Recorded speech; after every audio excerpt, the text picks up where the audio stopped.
Hey, I'm not surprised, motherfuckers.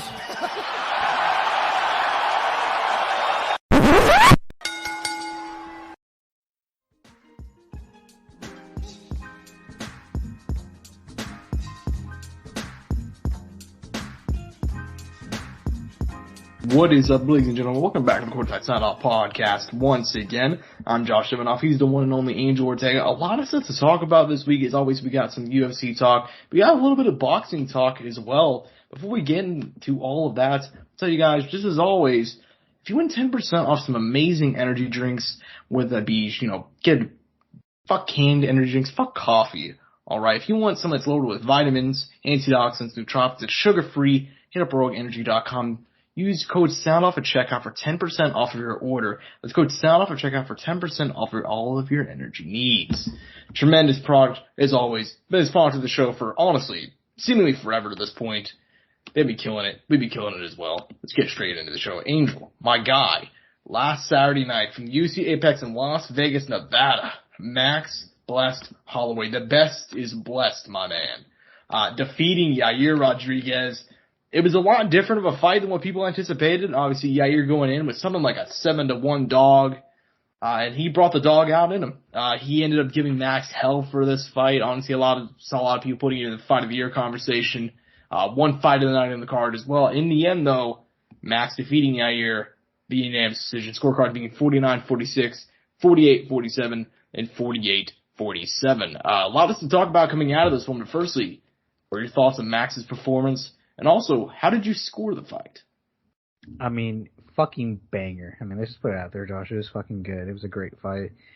And like you said, it went a little different. I really thought, and I gotta give I gotta say it. Yair did a fucking good job, dude. Like, I know he ended up losing the fight, but he did a lot better of a job than what I thought. I thought he was gonna go out there. And honestly, I thought he was gonna get smashed. I'm gonna be 100%. And I mean, he did end up losing, right? That wasn't incorrect. That prediction was right. But I was so sure about the idea of him not, just for some reason I thought he was going to get demolished. Like, it was just set on my mind that he's going to come out here and get demolished. Early round comes out, ends up looking fucking solid, giving Max some issue with those kicks early on. Looked pretty good. Obviously, Max came on, was able to rally back, get stuff together, get through the pain of the leg kicks, and end up, finishing the fight out. And as for my score, man, I mean, we talked about it a little. We talked about it before we started.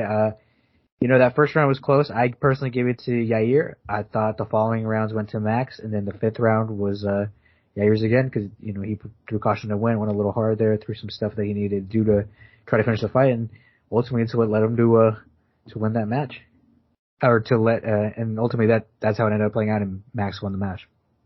Mm-hmm. Yeah, I mean, honestly, dude, I was, I think there's a lot of stuff to talk about this in regards to this fight, but sometimes you have like a fight where, just one example off the top of my head, a John Jones versus Ovince St. Preux fight from a couple of years back. Whenever John, he won, but it was kind of more of the case where it wasn't as dominant a victory, and no disrespect to Ovince St. Preux, it wasn't really anything he did. John just kind of had like an off night, you know what I mean? Where he was not that dominant, and the fight was closer than what it probably had to be due to the lack of output outside of the stuff cage, stuff like that. Fights like that happen a lot, where one guy just comes in and they're not who they normally are. And in most cases, it's on that one guy's side. Dude, Max Holloway did not look like how he did because Yair Rodriguez came to bang. Like, this is not a case where Max just had a letdown performance. Yair had the performance of his life. And we knew Yair Rodriguez was good going in. We knew he had good kicks, good at measuring the distance, good at always bringing aggressive stuff to the cage, finding a way to get the knockout with 1 second left against the Korean Zombie, stuff like that. He's always a very dynamic guy. But, dude, I mean, I had an odd feeling going into this one. I had that feeling that Max could get clipped just because, like, at a certain point your chin's going to go. It did not go on this night. But, damn, dude, Max Holloway he dealt with everything coming forward at him. And full credit to him. I saw a lot of people were talking about how good Yair was. He made Max turn into a wrestler. I actually took a little bit of a different piece away from that, personally. I listened to the DC and RC podcast, and Dan Cormier was talking about how he talks to Max Holloway on fight weeks, talking about the leg kicks, about how good Yair is a striker. And then Max kind of teased to him that he was probably going to go for a couple of takedowns in that one. And he got him, dude. Yair has a very active guard. Max looked very good on top. He showed good jiu-jitsu. And honestly, just a great game plan by him. He was getting pieced up in the legs. He goes to the wrestling. That opened up a lot more in the striking. And overall, dude, like, Max lost two rounds in this one to 2 rounds. I think you can also make a decent case for like a backdoor draw, you know, just by virtue of how potentially you may have scored certain rounds and so on and so forth. But yeah, I still feel like this is honestly one of the greatest Max Holloway performances of his career, just by virtue of what he had to face coming back at him. Am I crazy to think that? No, I don't disagree. Like I said, and let's just face it, Josh. I mean, I don't know if and I admitted it earlier. Yair impressed me. I'm going to keep saying it. He fucking impressed. He legitimately surprised me. But the record shows it, right? You know, if you look at his resume, it shows it, and the people he's lost to, and the way he's lost, and the times he had lost. I mean, it's sad, man, because of, you know, obviously out of stuff that he dealt with outside of the cage, and, you know, obviously having the layoff. I'm sure he played a big part in that. Obviously, it's not even. I mean, I shouldn't even say sure. We know he was a difficult person to deal with, but as far as him in the cage and him fighting, man, I mean, he's a fucking beast, dude. Mm-hmm.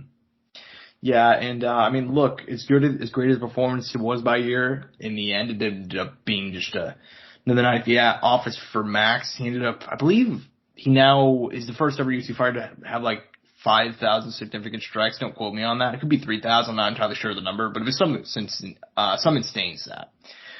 In the end, though, Max comes away with the victory. And in the post-fight interview, we did not get a call-out of Alexander Volkanovski, which is what everybody honestly expected. It kind of was the layup. I feel like most people kind of expected that, given the fact those two have history and so on and so forth. So in the end, though, it ended up being Max kind of taking a different approach. In the end, he actually kind of more gave way to fighting. Well, I mean, first of all, he said that they can come after him. The best is blessed at the end of the day. However, he did mention one name, the notorious Conor McGregor, obviously currently out with an injury, but he's just got back to training. He said he's targeting a return early 2022. Wow. And Conor even posted something where he was virtually staring. It turned into a meme, but it was him staring all the way down through the TV. And I said on Twitter at the time, book it now. Angel, does that intrigue you? A potential rematch between those two? Obviously, they fought back in 2013. Holloway got dominated. Both guys very young. Now they're both in their primes. Would you prefer to see a Conor McGregor second fight, a rematch, over the trilogy fight with Alexander Volkanovski? I mean, I'm down for the trilogy, man, but I mean, to be honest with you, Josh, I mean, if the trilogy just happened, wouldn't Volk just get an instant rematch? Mm-hmm. I mean, wouldn't that just be the case? I mean, we'd have Max and Volk again, a fourth time. Yeah, that's true. And depending how the fights go, we could even have Max and Volk a fifth time. Isn't that, I don't know how you feel about that idea. I mean, does that intrigue you at all, or would you just rather see I know you asked me the question, but I want to put that out there too, you know? Mm-hmm. I mean, how do you feel about that thought? That's the complication, because as much as what people kind of said, like, oh, you know, Volk and Max are so levels above the division, I'm like, I don't know if I necessarily agree with that. No, there's I really don't think that's true. I think we saw this weekend that that's not entirely true. I think let me say this. I think Volk might be levels above the rest of the division, just by virtue of the fact that he can take the fight to the ground or be taken on the feet. If Max beats Volk, we may be staring down the barrel of a fourth fight. And then if Volk wins that one, then we have to, does that mean we do a fifth one?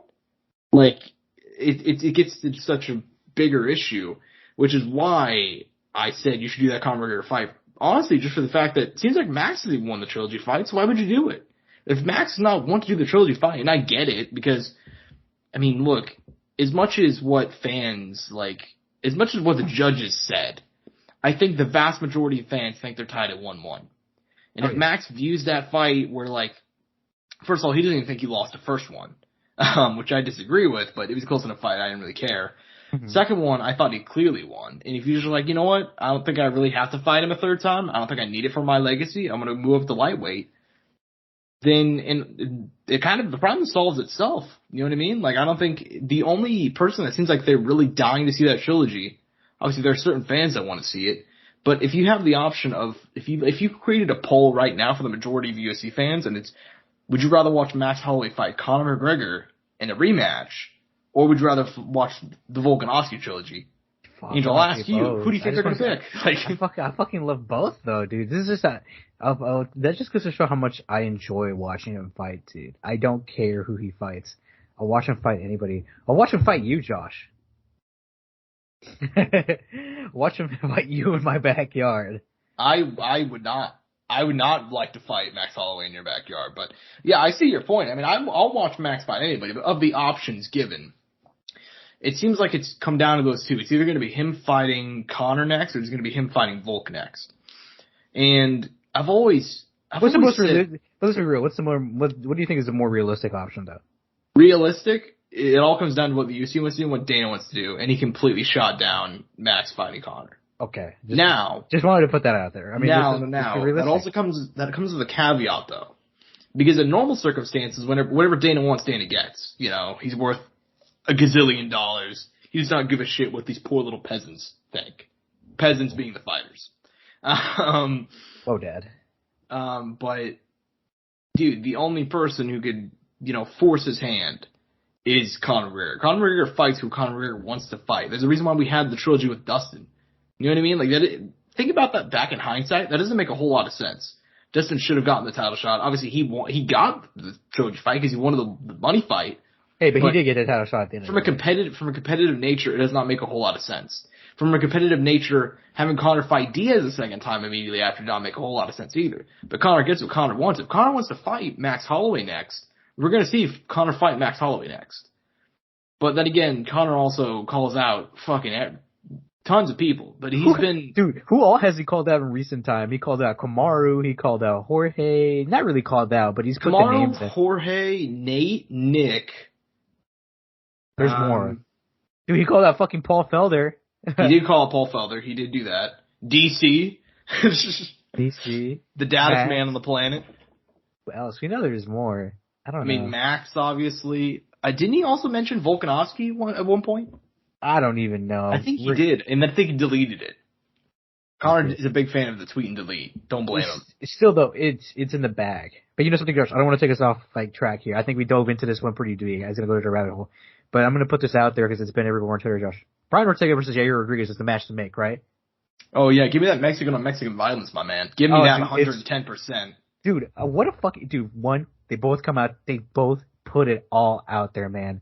That has to be a fight where someone gets finished, right?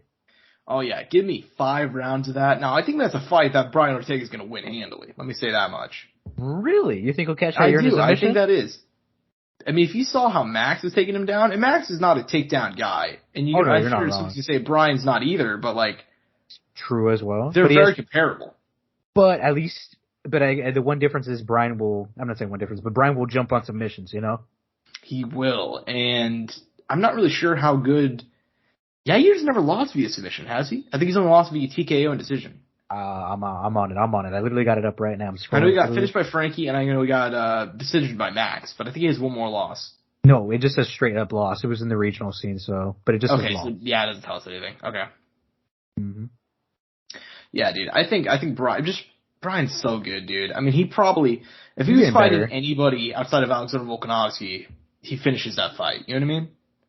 Fuck, you think? I mean, seriously, can you think of another guy who gets out of that submission? I don't know. I mean, even then, Volkanovski. Who gets out of that submission? Who gets out of that specific submission? Yes. I mean, I don't know if they get out of it. Full mount, arm, completely in it, has the legs trapped. I don't know another person. Fuck, man, I don't know. Honestly, even the best guy, I don't even know if the best grapplers in this division could have done it. I'm talking about guys like Bryce Mitchell, fucking Chang Sung, the Korean Zombie. I'm not even gonna I'm not gonna say his whole name. Guys like that who have shit on the ground, have tools on the ground. For sure. They would have been caught. I actually don't even know if they would have done that. For sure. But fair enough. But yeah, dude, I think that's the fight next. I mean, we talked about what's gonna happen next with Max, but as far as Yair goes, give me that Brian Ortega fight, dude. Give me that 110%. And the thing about Yair losing this, dude, he lost it, but he's not falling back much. I mean, if you give a fight like that to Max, dude, his stock is good.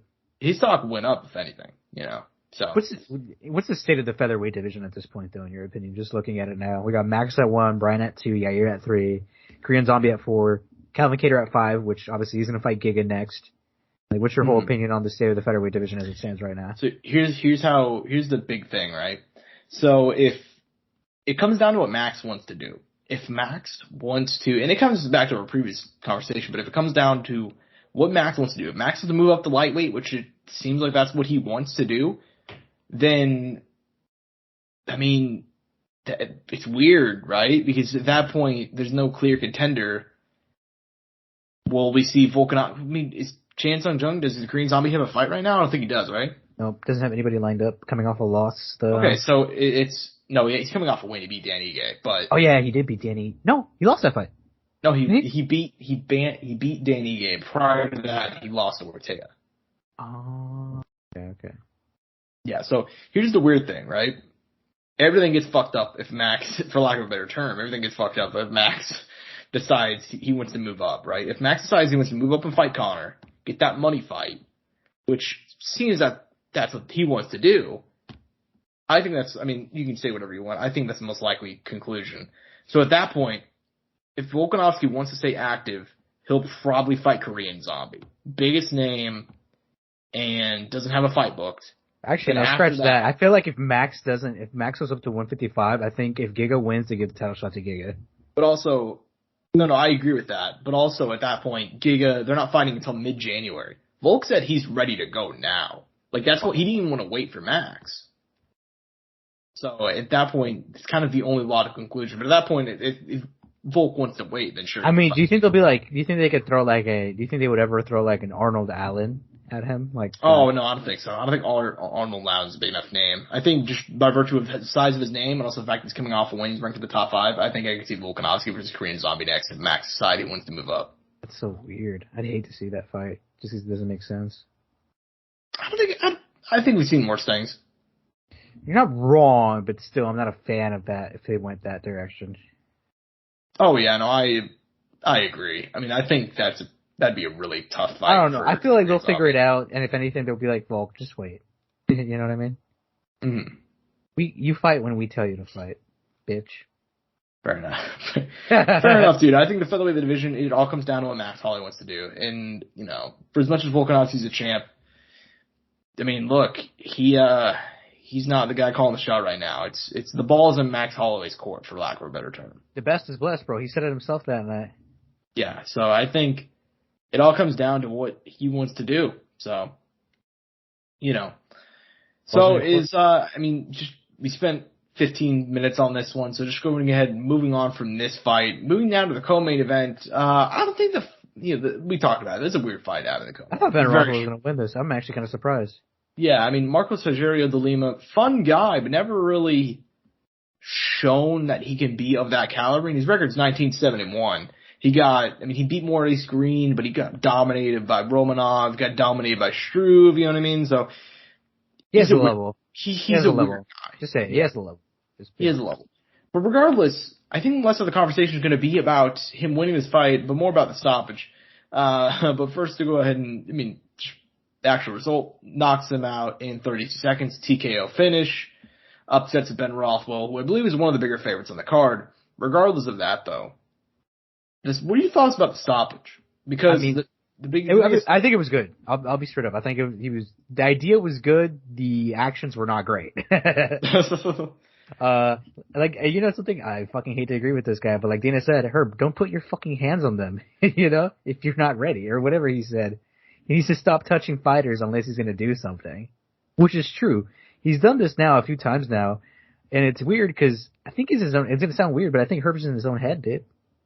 Mm. It's such a weird thing to say, but I think it has to be, for him to be making those kind of mistakes, he has to be, he's questioning himself. You know what I mean? And he can fix it. He just needs to be confident in his decisions, which is a very important thing for a ref to do. And look, he was doing the right thing. It just wasn't executed very well. Yeah. Yeah, the stoppage itself was fine. I thought it was really, really good. If he would have stepped in whenever he did, like whenever he first put the hands on him, I'm like, oh, that'd be a good stoppage by Herb Dean. You know what I mean? Save that man.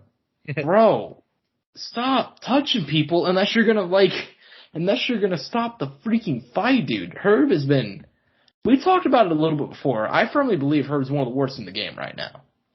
And that's not to say he's always been bad. I mean, the best guy right now is probably Jason Herzog, right? Let's just dude, I love me some Jason Herzog. I fucking love me some Jason. Yeah. I mean, he's really, here's the thing. All referees are going to make mistakes, and that's why I dislike going after referees. Jason Herzog's made some mistakes too. Exactly, and that's why I dislike going after referees for one thing. You know, like I saw, who was it? It was our boy, actually, Justin Gaethje, was still going off of Mike Beltran for him fucking up during their fight. I mean, that was a weird situation because I don't even blame him because I don't blame him, but at the same time, what did he tell you? Protect yourself at all times. Protect yourself at all times. But also, the way that interaction went down, I don't even blame Mike Beltran. If you guys don't know what we're talking about, in the fight with it was actually the ending to round 2, I believe. Gaethje and Chandler. Chandler accidentally poked him. It was like an accidental thing. Like I think he was going for like a punch and like the thumb got in, something along those lines. It wasn't like a clear eye poke. Mike Beltran misses it at first. Chandler punches him, right? And then he's like, okay, I realize I fucked up. Are you okay? Like, wasn't there even like an awkward pause though? Cause even Chandler kind of like didn't want to punch him again. And then he started punching cause he's like, oh, he's not going to stop it, Yeah. And then he does stop it. And then that wasn't even that wasn't even Gaethje's complaint. Gaethje's complaint was like, he went to ask him like, are you okay? And he was like, he said, fuck you. He said, fuck you. And he's like, okay. And he's like, I'm good. He's like, okay. And then he starts his fight. He's like, why the fuck did you start the fight? It's like, you said you were good. It seems like it was like a weird miscommunication, but yeah, he's still going off about that. People will always go off on referees for one thing. Oh yeah. I hate that. We'll complain about it, but at the end of the day, we always say how, the job is hard. It's not like, I like all the refs. There's no ref I hate. I'll be honest with you. There's no ref I dislike. However, it's a big however, my guy. However, no, you're not wrong. However, they did make mistakes. Has been bad for a while. But it wasn't always like this, though. No, that's the problem. Is he was, at one point, he was one of the best in the game. I never had him above Big John. It's probably him, Big John, and it was probably Big John and then him, right? Oh, yeah. I had Big John's, as far as I'm concerned, the go-to referee. He's always been the gold. What's the other one? Yves Levine? He was really good, too. Yves Levine was good. I think he rarely refs nowadays, but Josh Rosenthal back in the day before he got caught selling weed was really, really good. Fuck, man. He was really good. Josh Rosenthal? I do remember the name. Oh, yeah, dude. He's the dude who ref the Lesnar-Carwin fight. Whenever Lesnar was getting his ass kicked and then he came back. He let that fight go on. One of the best in the business. And then he got caught with like 16 pounds of weed. That's it? And then he went to jail. He got out, but he's just not been able to find work because, believe it or not, a lot of shows don't want a literal felon on, even if it is for weed. But makes sense, but yeah, but pretty fucking dumb. The thing about Herb has been bad for like a while now. Like I can do off the top of my head, I can 3 or 4 just straight off the top of my head in the last couple of years. Yeah, dude, it's just a shame because at one point he was one of the best. I mean, like the Frank Mir stoppage against Tim Sylvia, for my money, is probably the greatest stoppage of all time. I'm not sure if you ever saw that one, Frank Mir. It was like UFC 30 something. I don't know, more like 60. But regardless, gets Tim Sylvia in like an arm bar for the heavyweight. I know it. Oh yeah, dude. It's a legendary one. Yeah, it's a legendary Tremendous. Like I said, probably the greatest stoppage of all time. Just to see that small detail of just like his arm, like bending in like that certain place. It wasn't, you couldn't even tell. His arm was not super fucked up. Like it wasn't like a super sunken arm bar, but just like his arm popping out in that one direction. But yeah, he's been bad for a while now. I think we spent a little bit long on just that particular topic. This fight had no real implications. Neither guy was ranked. Neither guy is ranked now. You know what I saw? There's I saw it on Twitter after he won. It was like, there's a new contender in the heavyweight division. Oh my god, I did see that. How do you feel about it? I did not like that. It was the UFC. UFC was the one who put it up themselves. I was like, dude, what the fuck are they doing? It was rough. By the way, Yves Levine is 68, so it makes sense why he's not reffing. Yeah, but still, he was one of the best in the business forever, however long he was around. Oh, he did a show not too long ago, though. Yeah, but he did one earlier this year. UFC Fight Night. He did Ronnie Lawrence versus Vince Conchero. Fair enough. That's the last. Yeah, I'm glad he's still around in some capacity, just rarely nowadays. But yeah, There's only a few fights. Still one of the best. I'm a big fan of Dan Miragliotta too. He's fucking great too. Big Tan Dan, very very good. Yeah, dude, there's a lot of good referees. I think Jason Herzog's the best right now, just because like he's the only dude I actually see enforce the rules. He's the only guy. Oh, yeah. I mean, like I said, he's made his own mistakes and some questionable stoppage, but you know, it's a hard job. Like it'd be impossible for him to be perfect, right? Yeah, 100%. But moving on down the card, man, what are some of the other undercard fights from UFC Vegas 42 that you had your eye on you want to talk about? I mean, the fight I thought was going to be fight of the night, which I mean, it still ended up being a great fight. Chaos Williams versus Miguel Baez. It did not go the way I thought. I thought Miguel Baez was going to come out with a pretty convincing, I thought in my head, decision win. But he got caught. If there was a way it was going to happen, it was going to be like the way it did happen, and on a counter by Chaos Williams. And shit, man, I got to give credit to Chaos. You know, you forget this guy's 13-2 in the UFC, like 13-2, not 13-2 in the UFC, but 13-2. Only one loss, and it was against Pejea, our homie. You know, the human blade, and it was a decision. It was even I think at the time he had told me it was a questionable. It wasn't a questionable decision, but there were some thoughts about it, right? Mm-hmm. I mean, and now after getting this win, I mean, he's 27. He's putting his name out there. I mean, he's in a good position, Josh, to get in the mix. I mean, kind of where Miguel Baeza was at after that. Once he got that shot at Santiago Ponzinibbio. For sure. And look, that was actually that shows how much power he has, dude. I mean, in round one, Miguel Baeza fucked up his leg bad with that. What was it? It was like a knee bar, I want to say. A knee bar attempt. He kind of, you could tell like his leg was messed up, and I had him winning that fight, Baeza, going into the third.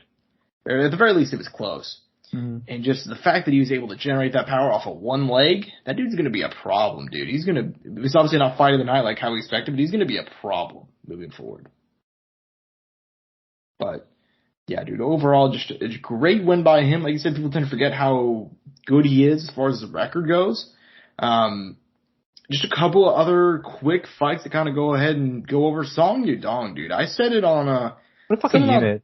I said on Twitter, this dude is, 23? Yeah. 23 years old.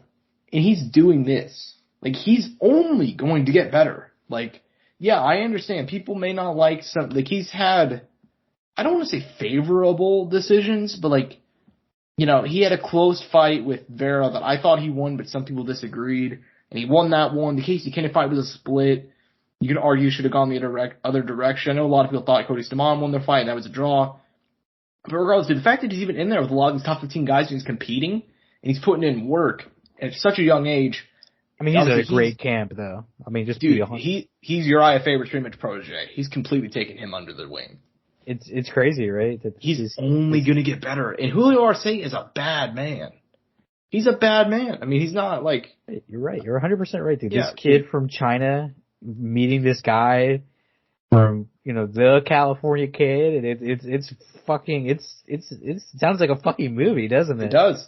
I'm telling you, dude, he's going to be champ one day. I fully believe that. He has the potential, right? You know, let's put it out there. Really young, there's a lot of time. I mean, dude, when it comes to the small guys, I mean, Team Alpha Male has built out the fucking small guy, fucking, camp. You know, yeah, dude, yeah, like name it and they got him. I mean, and the chance to come out of there. I mean, Faber, Dillashaw back in the day, Garbrandt. Now they got like kind of the next generation with Song Yadong. They have Julian Pavia there, dude, who's fighting Sean O'Malley. Oh yeah, I forgot he's out of that camp. Which, by the way, I don't want to jinx anything. They got Josh Emmett has there. a really good chance of winning that fight. Yes, he does. But still, dude, it's just like those names. Like, what the fuck?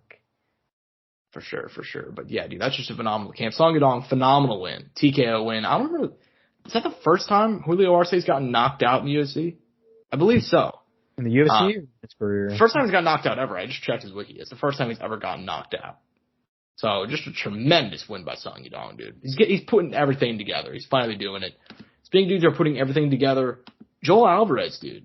Now, we kind of labeled this as like the undercard fight to watch. Holy shit. By the way, just so you know, if we had to pick for that fight, I was going to pick Joel Alvarez, even with the weight miss. Oh, yeah, for sure. I think he's he has more potential in the division, but Thiago Moises is a bad dude. Oh yeah, dude, he's on a 4-fight finishing streak, and he's barely looked challenged. Oh dude, he is fucking those guys up too. His only loss is due Damir Aghamagulov, who I gotta go back and watch that fight. But dude, like, he's a bad man too. So just overall, he's on a tremendous win streak. I know he broke into the rankings. You can argue maybe he shouldn't have just because of the weight miss, but I saw he's working with the PI to get his weight in check. If he does that, that's a contender, dude. Straight up, that's a fucking contender. Also, I'm assuming he's, flying out from Spain. Obviously, the flight doesn't help the weight cut. If he lived in the States, it'd be maybe a little easier. And I'm sure, like, I don't know if that flight was the end all be all for his weight cut, right? But it could have played a factor. For sure. And just a couple of other things. You called it. I believe you mentioned the loser of Liana Jajua versus Courtney Casey is going to get cut. I said probably not Jajua. She's very, very young. She's like, I think she was 1-1 in the UFC. She got cut this past week for losing that fight. So, call me Nostradamus to you, Josh. I've been predicting shit all this year, dude. I've called matchmaking. I've called people getting fucking cut, dude. Like, I'm on the shits, dude. Yeah, dude. Straight up props to you for calling that one. She's now gone. Shame. I liked her a lot, but she'll be back. She's very, very young. I thought she got signed way too soon anyway. But, Sean Woodson got a nice win. And my girl Felicia Spencer keeping, the Invicta name alive. She's in a very unfortunate position because she's like 145 is like a bad division, right? It's barely a division. I guess you'd actually say that too. But she's like so head and shoulders above the rest of the division outside of like Nunes and Cyborg. You know what I mean? Like Leah Letson, she beat the dog shit out of her. Her other fight with like Norma Dumont was a split decision, and we know how good Norma Dumont is. She just boxed up Aspen Ladd for 5 rounds. And then her other time she faced somebody that was not like a top fighter was like Zara Farn, and she beat the shit out of her. She beat the shit out of Mika Anderson. You know what I mean? Like she's in such an unfortunate position, dude. But yeah, that Leah Letson fight. Did you watch that one? That was brutal, dude. I got some clips. I didn't get to see it. Yeah, she was on her way to like a 30-24 win. Like every single round was like a 10-8. Yeah, she was gonna 30-20. I had every single round at 10-8, and then she got the knockout win with like 30 or 40 seconds left. Like it was really hard to watch. By the way, just because they had this fight, does this make you believe they're gonna keep 145 around, or they're trying to change Kayla? Yeah, somebody asked it. Somebody actually straight up asked it. I don't remember who it was, but I mean, Dana's never gonna give a clear answer. Though. Yeah, but Dana has had the consistent opinion of if Amanda wants it, we'll keep it. If she doesn't want it, we will not keep it.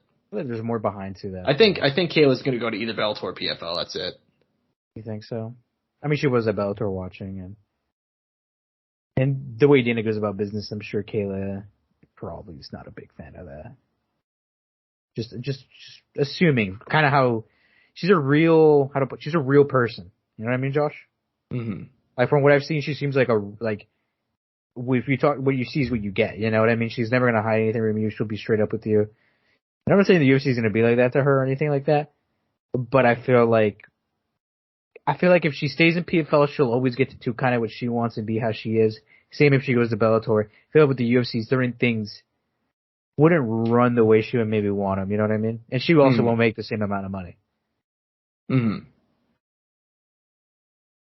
Of course, but yeah, I don't see a chance to go to the UFC because the point should be doing it for legacy, but at a certain point, legacy does not put food on your table. You know what I mean? And she'd be earning so much less. And Dana's just straight up. She's made so much money though. I mean, she has, but Dana's also just straight up. He's been disrespecting her before they even started negotiations. Like that's just not going to go well. So I don't see that happening. But that's just my opinion. But ultimately, moving on to this weekend's card, there is a UFC card this weekend, UFC Vegas 43. Interesting little fight night card here. I think I like this main card a lot, especially the main and the co-main. I mean, a lot of these fight night cards have had we'll have an okay main, and then the co-main will just be complete garbage, or they'll both be garbage. This one, about as good as it gets, for my money. The main event, a women's bantamweight showdown between Caitlyn Vieira and Miesha Tate. Miesha Cupcake Tate obviously came off of a 5-year hiatus earlier this year to knock out Marion Renault in the latter's retirement fight. Prior to that, obviously she was a champion. Obviously beat Holly Holm. Was one of the really the pioneer of the UFC's Bantamweight division up there. Obviously, her and Ronda Rousey kind of led that charge for quite a while there. And now she's coming back. I feel like this is her first real fight against, like, the next generation. Obviously, Caitlyn Vieira is 30, but I believe she came into the UFC after Cupcake already retired. So she's obviously ranked at number 7. The winner of this will be in the title conversation. So, dude, what do you think about this women's bantamweight showdown in the main event? I mean, good matchmaking. I still think it's good matchmaking. I still think the build-up is great. I'm happy they just haven't, like, pushed the fuck out of her. Like, I'm surprised Dana and gang wasn't like, something, let's just jump up and give you, whoever. I mean, this is a pretty good jump, you know what I mean? I mean, it's still not a easy fight by any means. But I feel like she'll get it done again, man. She looks in good shape. She's doing all the right things. She's still Miesha Tate, has a fuck ton of experience over this girl. And I mean, dude, wrestling is solid. I'm sure that she'll give her trouble with that. Like, I think she's got this locked in, man. I think it would be another Miesha Tate win. Mm-hmm. Fair enough, dude. I think this is a very even matchup. I think they're both relatively even on the feet. I think this is actually going to be a striking match. Because Ketlen Vieira, I think she's a good wrestler, but she's not really much of a submission game. And Miesha obviously has a lot of submission game, but she's not really. I looked it up, by the way. Her takedown percentage in the UFC, I believe it's something like 26%. And 1 in every 4. Holy fuck. Yeah, guess what Caitlyn Vieira's is, because I looked this up as well. Is it fuck? I feel like dude. I feel like you're gonna hit me with some 30. I feel like it's gonna be low too for some reason. Her takedown defense is 92%. Oh, never mind. Yeah, she's incredible at keeping the fight on the feet. So, granted, though, how many wrestlers has she faced were jiu-jitsu artists too? You know what I mean? She fought Kat Zingano, who's really, really good on the mat. She fought Sarah McMahon. Yana Kunitskay's not bad. Same for Sijara Eubank. She's actually faced a surprising amount of wrestlers. I don't know, but Sijara at that point, this is during the Sijara resurgence, so she wasn't really wrestling though. Right? Fair enough. Fine. We'll go ahead and just go back. I'll just Sarah McMahon and Kat Zingano are the best wrestlers she's faced. So, and she submitted Sarah McMahon. And Kat's good, obviously. Kat's very good, yeah. Yeah. So, I think she can keep the fight on the feet. It ultimately comes down to who's going to have the edge in the striking. I think it's going to be very, very even. But I'm actually going to go Caitlyn Vieira for the upset this weekend. I think that styles make fights, man. I think it's a really bad matchup for them to give Misha. I think, honestly, if you look at that top, obviously, Caitlyn Vieira is ranked number 7, right? I think if you look at women's bantamweight, I'd pick her Misha, or the vast majority of them. I think Aspen Ladd would be competitive. I'd pick her over Yana. I'd pick her over Irene. I think Juliana Pena, I'd pick her over her. Home, very, very close. I'd probably pick Home. I think I'd also pick Misha to beat Jermaine Durandamy. I think Caitlyn Vieira is probably just a terrible matchup for her. I think she's a really bad matchup. She's a strong wrestler with a good top game, great takedown defense, and her striking's not great, but she's also a great chin. She's not going to get knocked out. So I'm going to go and take Caitlyn Vieira this weekend for the upset. Co-main event, though, for my money, it's the main event. It's the main event. Let's just be honest here. Michael, the Maverick Chiesa, obviously ranked number 6. Prior to fighting Vicente Luque, he was in the title conversation. If he got a win there, he probably would be fighting for the title.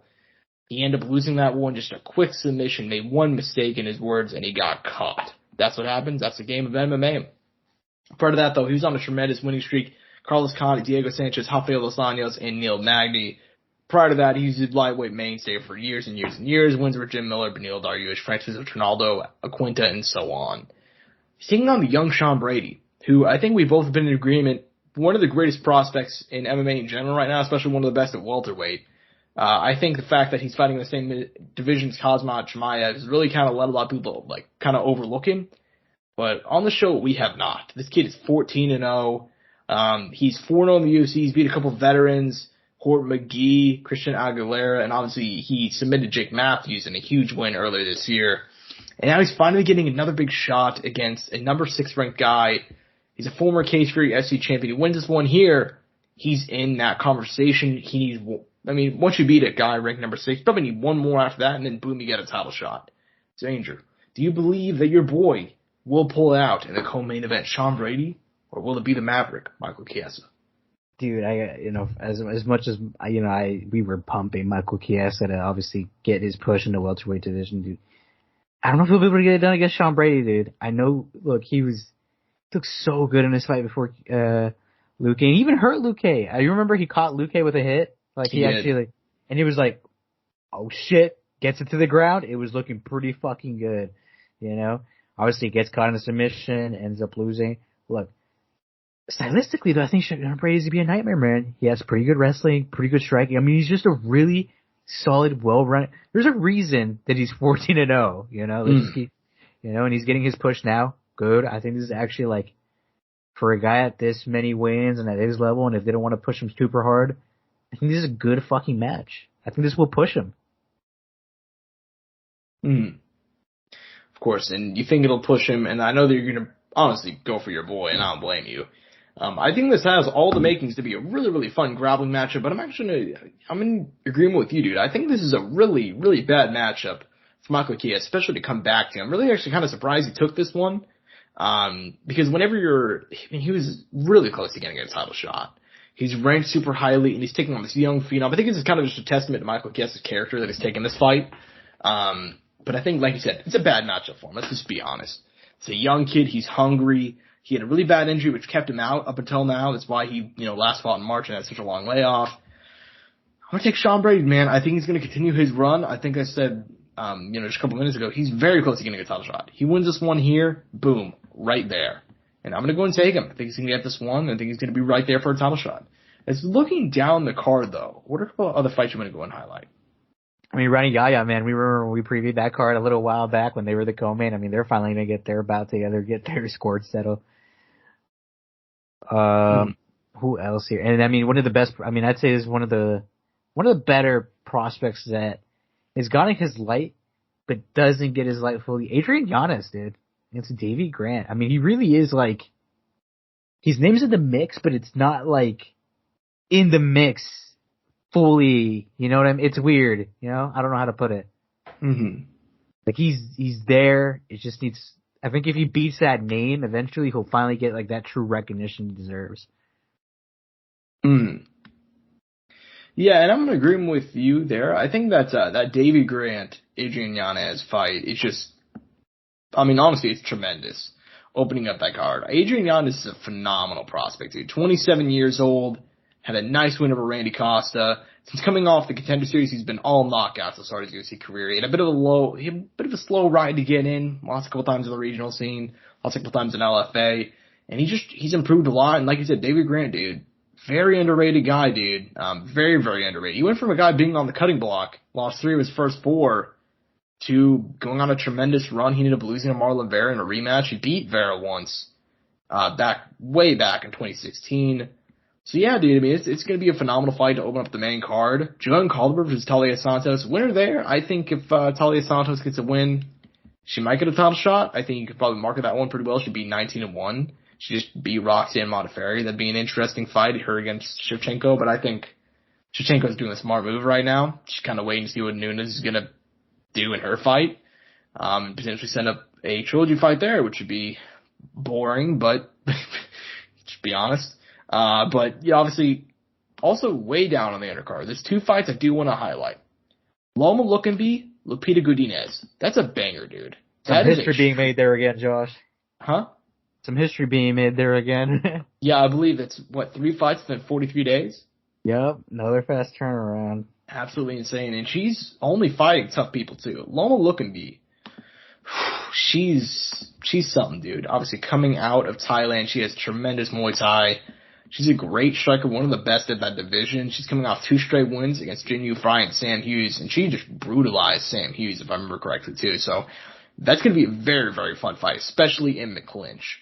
So be sure to watch that one. And the other one, got to give a shout out to our boy Terrence Mckinney.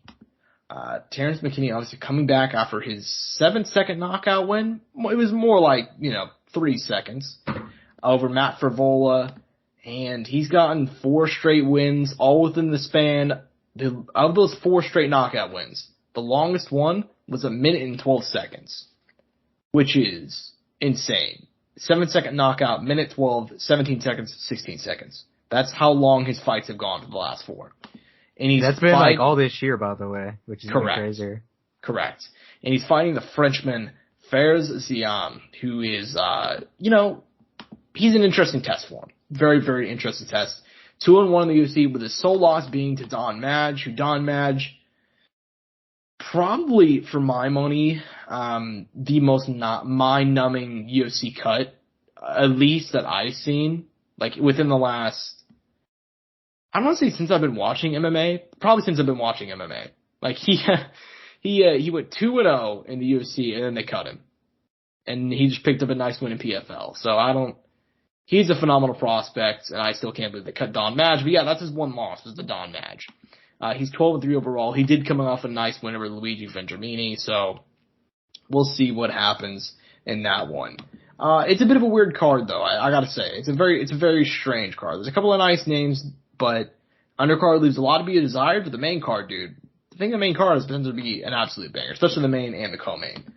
But Angel, my guy, it is not the only fighting going on this weekend. There's, honestly, I mean, there's a fair bit. Obviously, Demetrius Andrade's going to be fighting in boxing. But obviously the big one, the biggest fight of the weekend, I think if you're talking combat sports in general, Terrence Bud Crawford, 37-0, one of the top pound-for-pound fighters on the planet, the current WBO welterweight champion, taking on Showtime Shawn Porter. Obviously, Porter's coming off a nice win over Sebastian Formiella. I was about to say earlier this year. It was actually last year. Feels crazy how fast time flies. I remember we talked about that one on the show. I think it was a banger. Yeah. Yeah, correct. It was a banger. Although he couldn't get him out of there. Sebastian Morel, I think he lost every single round, but he just kept on moving forward. The guy had a fucking chin on him. Obviously, Shawn Porter, one of the greatest in the division. He's the dog of the division. I listened to Tate Atlas talk about it. He's like, he's the troll under the bridge of the welterweight, of the welterweight division. If you think you're going to pass the welterweight bridge, you gotta go. You gotta watch out for Shawn Porter, man. He's under the bridge. He's gonna pull you under. That's who he is. And I was like, God damn, dude. Teddy Al's got a way with words, bro. He really does. What a phenomenal analogy, because that's who he is, dude. Win, lose, or draw, you're gonna go through hell fighting him. Every single one of his losses, he has 3 of them in his career. And you can argue with how close every single one of those fights should be. He should be undefeated. You know what I mean? The Kell Brook fight, extremely close. He lost majority decision. That was back in 2014. Obviously fought Keith Thurman 2016, lost that one as well. And then the 2019 fight against Errol Spence, probably the fight of the year. I want to say that one was fight of the year. I want to say Manny Pacquiao and Thurman also fought in 2019. So it was very close between those two. Probably give the edge to Errol Spence and Shawn Porter. Regardless, he was one scorecard away from giving Errol Spence the only loss of his career, which is just insane to think about, dude. And he also, I mean, look, dude, he beat Yordenis Ugas, he beat Danny Garcia, Berto, Broner, Molinage, Devin Alexander. I mean, he's about as good as it gets, in the welterweight division. Just very smart guy. Right now. Great on commentary. And Terrence Bud Crawford, dude, am I crazy to say, is this the biggest fight of his career? Like, we obviously know he's good, but if you look upon his career, is this the biggest one?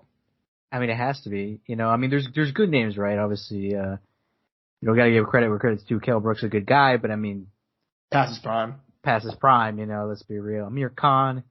I mean, there was same thing. Same thing. Weird fight too. Benavidez undefeated, but nothing. No one's hyping him up. You know what I mean? Yeah.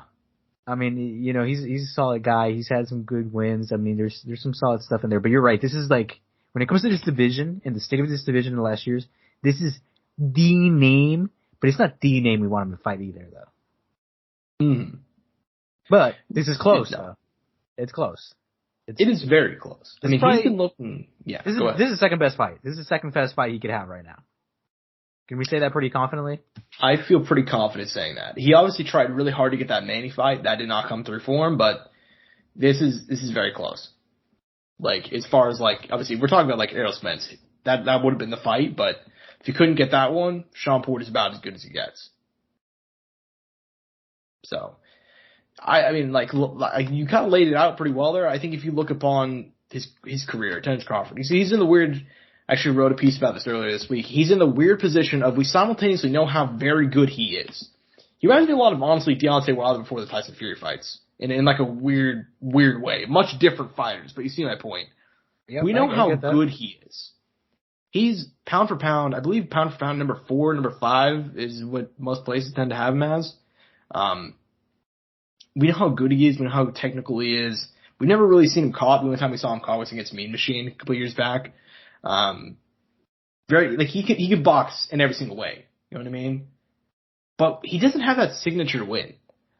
He beat Julius Indongo, who's like, I mean, I don't want to be a dick, but God, Josh, asshole. How can I put this nicely? He's probably the worst like fighter who held a legitimate title within the last 5 years. And that's no disrespect, but I mean, if you you could just go look at his Wikipedia page, dude. Like, he beat a whole bunch of nobodies up to that point, and then ever since that fight, he's just been getting dominated. So it is what it is.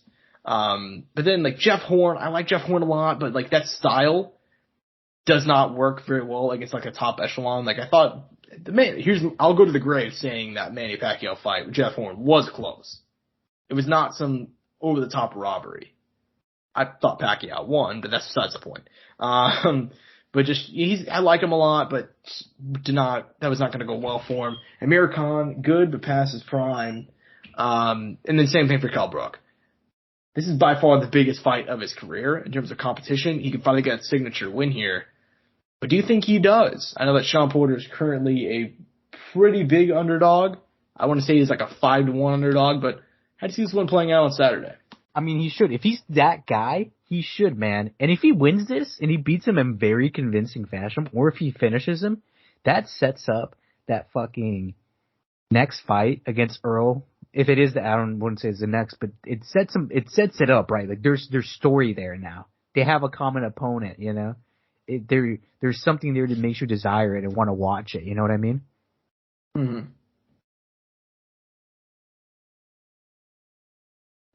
Correct. As far as moving forward, dude, I think that this fight, you kind of just said there, if he wins this one, he's got to fight Errol Spence next. Obviously, there was a little bit of weirdness because, you know, Pacquiao had the title and, you know, he was kind of that weird guy in the mix there, but now he's gone. And no disrespect to Jordan Ugas, but I don't think too many people want to see Ugas against either one of these guys. I think it'd be a fun fight. I like him a lot, but it's not very competitive. You know what I mean?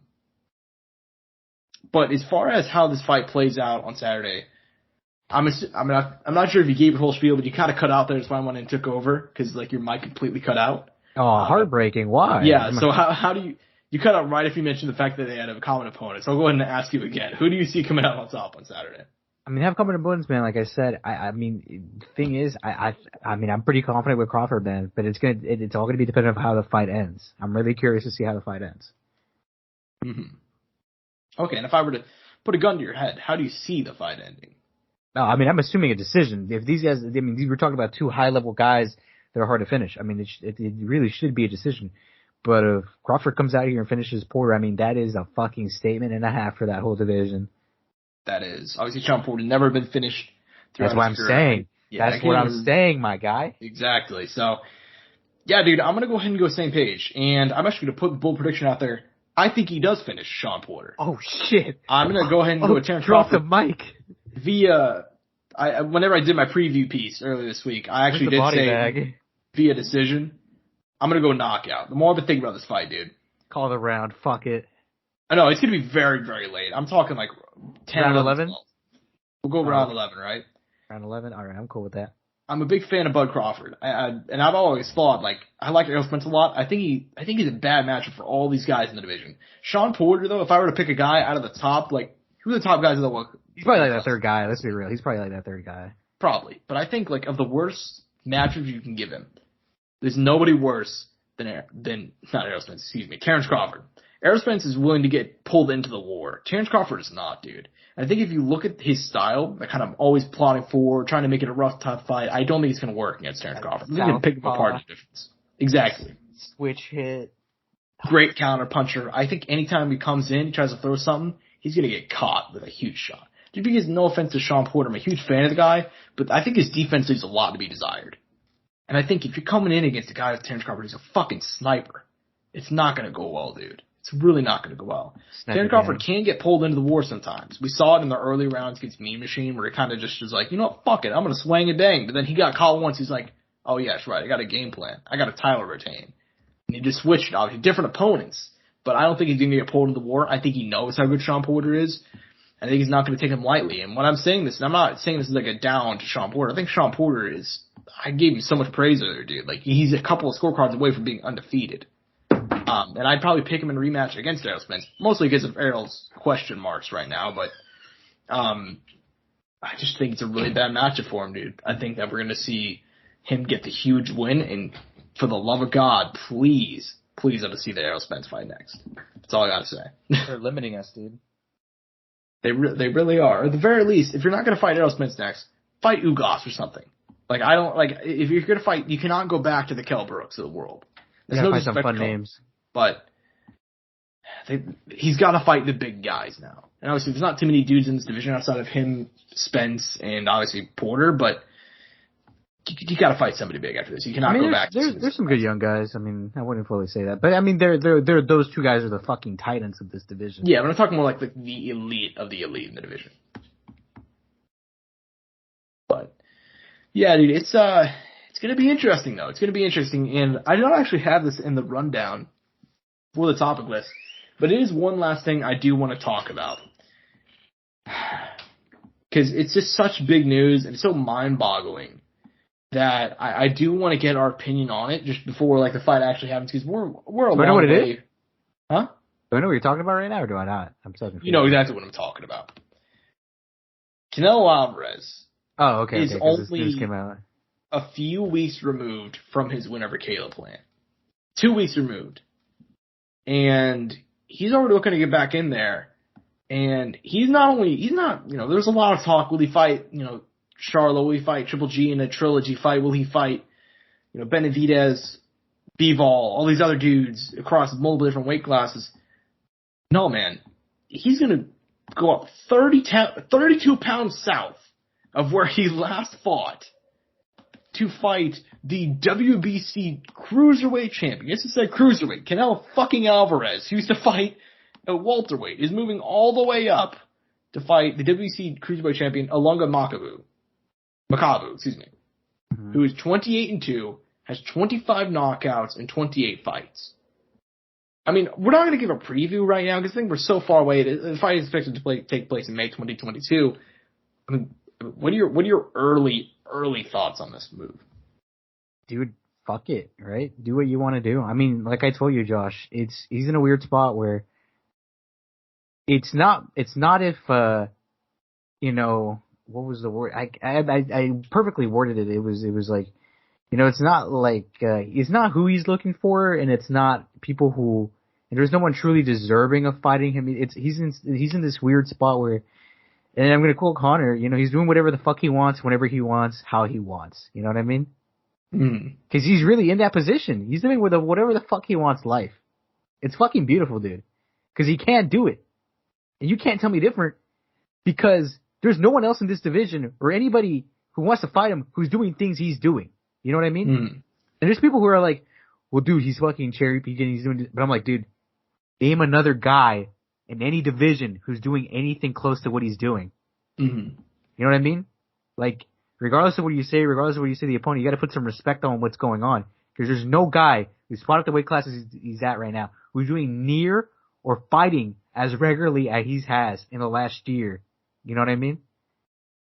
I mean, ever since he got freed from that contract and whatever he's doing, dude, Canelo's fought multiple times in a calendar year. I think, what is he on now? Like 4 fights in one calendar year? Correct. I mean, dude, what other big name is doing that? You know what I mean? You cannot shit on this guy for wanting to be successful. Yeah, of course, dude. And look, here's the thing. I think that you can do two things. Here's my thing. You can do two things. You can both acknowledge that this is, Makabu. I've seen fight a couple times, most notably against Tony Bellew when he got smashed. But shout out. But he didn't really. Okay, let me take that back. He didn't really get smashed. He actually knocked down Tony Bellew in round 1. I believe it was the fight. It was the last fight before Bellew fought Usyk. He got knocked down. He actually knocked down Tony Bellew, and then he got absolutely starched in the 3rd round. But it was a fun little fight for what happened. That's what he's mostly known for. But he's real young too. He's real young. He's still real young, isn't he? Yeah, really young, like 25, 26. I could be wrong. No, he's 33. Okay, no, I must have looked at someone else then. Yes, but you can both acknowledge that, hey, this is kind of Canelo cherry-picked the worst of the champions, which is what a lot of people are saying. I'm like, yeah, that's correct. But also... But who hasn't when they've jumped up so many weights, though? Exactly. But also, this is not Roy Jones fighting, like, John Ruiz. As much credit as I give to Roy Jones, who in my opinion is the GOAT, that was like a guy who was, like, of a similar stature, who was always skinnier and then decided to put on muscle. So whenever he went to heavyweight, he was a lot lighter in terms of weight, but like height-wise, reach-wise, he wasn't that out of the element. Canelo Alvarez is not big for super middleweight. Like he was dwarfed by Kovalev at 175.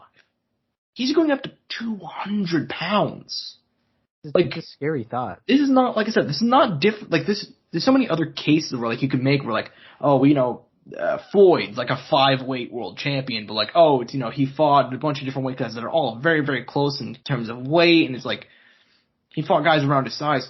Canelo Alvarez is legitimately going to be undersized by like, Makabu. He's on the shorter end of cruiserweights, but he's still a pretty big guy, you know, he's still going to have.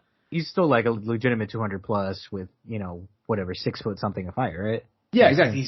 I believe he's 6 feet tall, and he's going to be probably weighing, I mean, Canelo, will he even, I know he's not going to have to cut weight, will he even reach 200 pounds? Probably not, right? No, maybe, no. I mean, he might put on some weight, but not like. Probably be around like 195. He's going to be at least he's going to be 4 or 5 inches smaller, and then 25 pounds probably smaller. So I don't care if he cherry picked, I don't want him to fight some of those bigger dudes. Like this is the only fight that will actually be competitive. Like, so. It's actually kind of crazy he's doing this. Like, regardless of what you say, what other, like, even in a street fight, dude, a 5'9" guy who weighs 1 whatever versus a guy who's 6 foot something. And by the way, keep in mind, they both know how to fight. You know what I mean? Is still really insane. We're talking about the highest level of competition. You know, these guys are both world champs. You know what I mean? Mm. This is a big fucking risk. 100%, dude. And he doesn't have to take it either, which is even the crazier thing. Yeah, he's choosing to do it. People are clowning him about not fighting Andrade or Charlo, but I'm like, dude, really think about it though. Do any of those guys really deserve to fight him? No, they're just around, and I don't think any of those fights are very competitive. And it's like, if anything, if those guys are so fucking good, why don't they fight each other? Fight each other. Definitive guy. And take each other out and be like, yo, I beat this guy, I beat that guy. I want to be world champ. And look, I gotta give respect to, who was it, Andrade? Who was at one of the press conferences, you know, chasing him down? Like, that shit's dope. I want to see that fight. I think that one's interesting, but I feel like, look at his wins, bro. You know what I mean? Like, yeah, I think Andrade has all the physical ability, but I haven't seen him fight anybody yet. Yeah, that's what I'm saying, dude. You gotta be chasing those names. Call out people, you know, like, call out other guys. Like, it really is, you know, it's like the payday meme is getting bad now. You know what I mean? Yeah. But dude, I mean, I don't care. I don't care what people are saying. Like, sure, is it a cherry pick champion? Sure, but also, no one else is doing it. That's really what it is, though, Josh. Dude, Ilunga Makabu, he has power for 200 pounds. He has 25 knockouts. He's in fought some scrubs. He beat Glenn. He's beaten some old names. Got to throw an old one out there. Glenn Johnson, who beat Antonio Tarver and Roy Jones, knocked him out. You know, I'll put it like this, Josh. I love to see another guy in that weight class just go up to 200. You know what I mean? Exactly. Just that simple. And just want to see him try it. That's all I would want to see. Just so everybody can see the argument. You know what I mean? Yeah, and here's the thing. I see a lot of people like, they're trying to add caveats and blah, blah, blah. Oh, he's cherry picked. Oh, and there's also a lot of misinformation going around. I believe that, people are saying like, oh, the fight's going to be at 190 because the WBC introduced the Bridgerweight title, which is stupid, but it's a thing. I don't believe it has actually been reduced down to 190. Yet, anyways. If it is, then it's a different conversation. It's still at 200 pounds right now, the WBC's cruiserweight division. So, it's like, people are they're throwing out, they're so angry about it. They're like throwing out random bullshit because they want to be angry at Canelo. Like, that's not a real thing. Not yet, anyway. The WBC has not moved it down to 190, not yet. They may in the future because they're trying to introduce that Bridgerweight division, but that's not official. Yeah, dude, It's absolutely insane to me. It's mind-boggling move. I know that he's already a pretty big favorite, but we'll have to see what happens. Dude. It's going to be a hell of a fight. Obviously, May 2022 is the target date. Might have to beat up for that one, Josh, just because of the craziness behind it. 100%. But yeah, dude, as far as the rest of the show goes, is there anything else we talk about before we close out? Nothing I can think off the top of my head. I mean, I'm happy you brought that up because that was a really good topic of conversation right there, my guy. Mm. Of course. And, I try to keep it fresh. But yeah, guys, hope you guys enjoyed this episode. As always, I'm at Josh Evanoff on Twitter. He's at _01 at Courtside Sound 1 for all things relating to the show. Feel free to go ahead and subscribe on Spotify, on YouTube, give it a rate on Apple. We appreciate it. Peace and butt grease. Mouse click.